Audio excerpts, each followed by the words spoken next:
Hi, my name is Corey and I've been learning about earthquakes. In this video, I'm going to show you how I built a shake table and a seismograph. I started out by carefully cutting each piece of cardboard and then gluing each piece into the correct place.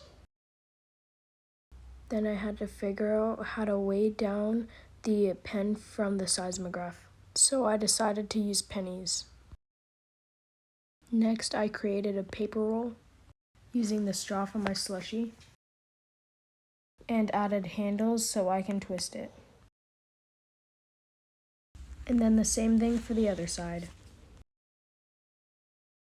Next, I tied these rubber bands together. They keep the balls in place for the shaker table. The last step is to tape down the base for the shaker table. And now I'm ready to test it out. Here is the finished product. My beautiful creation. For my first test, I used the structure I built out of popsicle sticks and rubber bands. But it kept sliding across the cardboard, so I had to make a quick change. I added double-sided tape under each leg of the structure. I was hoping it would add some grip, but it didn't last very long. So I moved on to test number 2.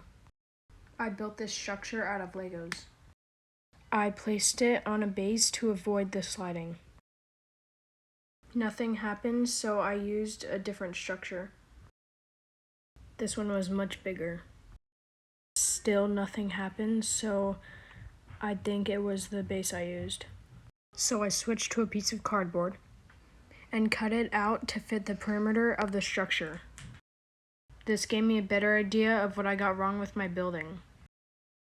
Since my buildings were falling over from the top, I knew I needed to make a sturdier base to prevent that from happening.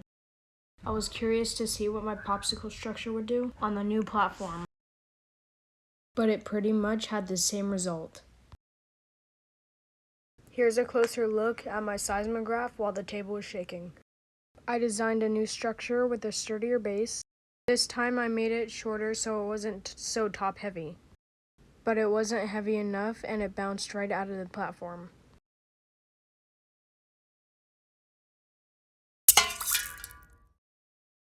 I was determined to make the perfect earthquake-proof structure. So with my mom's help, we created this.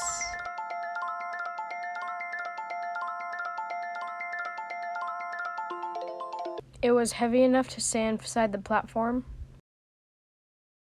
And we designed it to be light at the top so it didn't fall over. Knowing that worked, I wanted to redesign my popsicle stick structure. Made it sturdier and heavier at the base. And not so tall. And now for the moment of truth. It failed again. But it did hold up my box of Legos, so that's a win.